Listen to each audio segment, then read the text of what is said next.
Well, good morning. Thanks again just for spending a few minutes with me. It's been a great couple days for me. I actually live in Charlotte, North Carolina, but I'm from a little bit north than that, and so this is cold weather for me, and I'm kind of readjusting to it. So one of the things I actually really love about my job, so you see evangelism director, I have a team of folks across the East Coast, and we talk about the platform. And over the course of time, what I have often found is that I would say the discussion about the platform really has shifted less about the platform and more about the community and about the industry itself. And one of the things that I love about my job is the fact that I get to see a lot of what just happens. You know, we get to work with individual developers, with students, with startups, with established companies, and I get to see some of the creativity that happens all the time. And so really, I'm going to spend maybe only about 10 minutes talking about my perspective on what I'm seeing right now in a few instances, and using a couple of, I will say, game studio or portfolio players that are trying to get started and what they're seeing over the past month. Because I heard we talked a little bit about user acquisition, and the fact that in gaming now, it seems to be over the past couple months that the cost per install is actually higher than the cost or the revenue per user. And so how do I actually think about the design, the development, and then subsequently also then the marketing of the app itself? And I'm going to spend a few minutes doing that at the same time. So screenshots. If I asked you the question, does somebody answer out, when you see the above, these are 6 games from 3 different studios, which one would you install? None of them. The bad apple. Why? It's the most visible. Yeah. What's it? So I ask the question all the time, is what keeps you sticky as a user? If I see a device, so it doesn't matter really what the device is. Obviously, I work for Microsoft. I have different mobile devices that we build and or our partners do, but it doesn't really matter. So what keeps you on this device? What keeps you in this particular game? And oftentimes people have to really think about it, or it's a quick gut reaction that they're trying to get to. It's based off very, very small things. And when you think about the design of little things, the images, the logos, the tiles, the descriptions, that oftentimes people are, developers are moving very, very fast, and they miss some of the nuances that at the end of the day can actually have a big impact. I have a degree in statistics, so I'm always very interested in the multiple variables of any situation. And as I watch these 3 companies start to get and gain traction with their user bases, I'm fascinated that I can't correlate the result of any of it to one specific action. and that's really some of the overarching point. So the first thing I see is that really simplicity wins. Like when you think about the design of the game, we often over the years, I've actually hired recently a master's in game design on my team. Never had developed for Microsoft platform ever, but it's important because as we're working with folks to either migrate, port, or build their games on the platform, is really thinking through about the design, and it's a new way that we have to think about how we keep people in it, whether it's inside of the game. The gameplay matters, but also the images, the sounds, all of the assets that you use in games really actually do matter. And so if I use, I'm going to actually see if I'm going to try something real quick. So let's go here.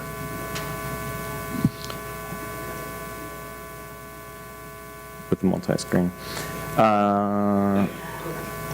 I was going to just try to do multi-screen, but I'll bear with me for a minute. But there's small actions. So if you think about the storyboard, I talk about Angry Birds a lot. If I came to you and I said, listen, I have a great idea for a game. It's going to be some birds.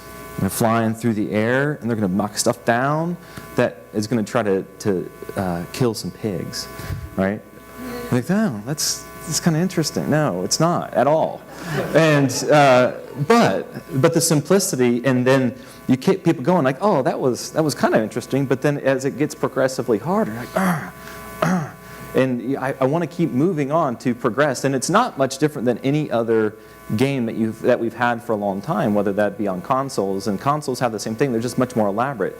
But simplicity, because you're using a small touch device or a smaller touch device, it can't be super complicated like an Xbox controller. So simplicity of design, idea, and the way you keep a user engaged is very, very critical. And there's not one specific way to typically do that. But if you look at the more successful mobile games, and as I look at some of the ones that, again, I'll talk about here in a second, that's the first big idea. The second thing is actually cross-platform and devices. So what I see all the time, I have individual developers who have very successful games on iOS, and then they look at it and say, okay, now then I build it for Android.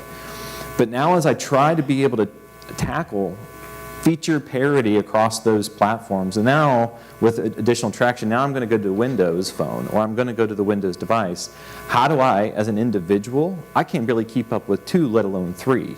And so a lot of people are continuing to look at how do I go at third-party tools to get across both platforms and devices. And what I mean by devices, it's not just a phone form factor, but then it's also the tablet form factor or the variety of form factors. You think about all the screen sizes and capabilities across the ecosystem. That's very difficult to do. So the number one thing I talk about most times is actually the cross-platform devices and tools. So a large majority of the time we're talking about Unity as a tool to build the games. It's the number one. It's actually even gone as far now. They've announced to be able to port to to export to Xbox as well. And so as you think about the gaming environment, if I could have 3 screens now, if I could have you on mobile, across platform devices, I could have you across your tablet device and/or devices, and I have you on the TV, and I can use one tool to do it, that's a really interesting story. And so whether, again, individual or one shop, I don't have to actually have individual people that are deep in one platform. I actually can have them deep here, and then I can export to the others. And that's the number one thing. And there's other ways to do it. Unity is a really popular one. The other thing with Unity is the cost has come down. And so at least on the Windows platform, you can actually publish for free from Unity, which in many years, it was a cost prohibitive as an individual or even a smaller company to be able to do that. So, and that's for, especially as they get into 2D games is the other big difference that you see with, and then mono game, certainly from an XNA perspective, very popular that we're seeing, and you can see some different screenshots of sample ones. And then from an HTML5 and JavaScript perspective, both Game Maker, and there's a third one called Construct 2, that are very popular on our platform right now because you can actually on Windows run HTML5 apps native as a native app. It's not actually in the browser. And so it's a skill set that people naturally gravitate to that still allows you to export to all of those other platforms as well. And so it's really those are the 4 things that I see a lot right now. Unity is obviously the number one that I, especially with the 2D coming out recently, is very, very helpful. And then the third piece is every marketing detail and tactic actually matters. And this is my point earlier about looking at the variables. There is really no, oftentimes I want to know what the one thing was. Sometimes, quite frankly, I'm like, it might have been the day and the hour and the time that they actually launched this thing, individual games. But one of the things that I do notice, so we started to even track with each of these individual games. So what I've been doing is looking at by day, by tactic, what they're doing, whether that's through social media, whether that's through ad buys, whether that's through the affiliate market, all of it is what we're trying to track. And you see constant upticks along the way for their traction. But at the end of the day, all of it's helping, but not one of it is actually making the biggest difference at the end of the day. And even if we're doing exactly the same thing for each individual game, you still have varying levels of success at the end of the day. And some of that just comes down to the unknown factor, I think, in terms of what gets viral. Sometimes, again, sometimes it may be very basic.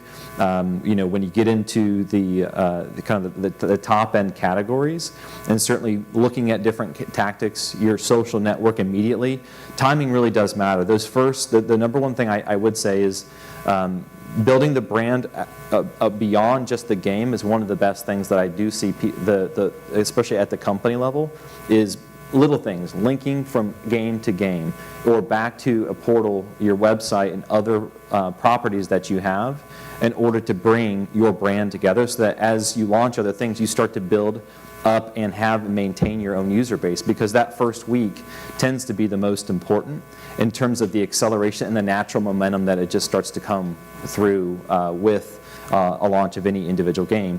And when you have, in this case, a portfolio, they're looking at it as, to be realistic, and the model is, I'm not going to launch the next game, so I'm going to go with a portfolio of games and see what happens and actually accelerate based off which ones go and take off into the market.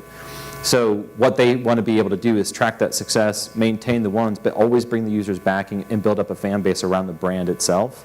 And they've started locally and be able to actually extend that out. And that model of more volume and kind of, I would say, average quality with volume is one of the ways they're looking at it. I actually have one that within their goals, they have a significant number of games, and what they're looking for is to make $1 a day, right? And if you have hundreds or thousands of those, and you're making $1 a day, now your cost of development is a different story, but you can quickly get to a positive return on an individual app and as a business that way. And so, again, it's very interesting to me, different business models, different ways to be successful.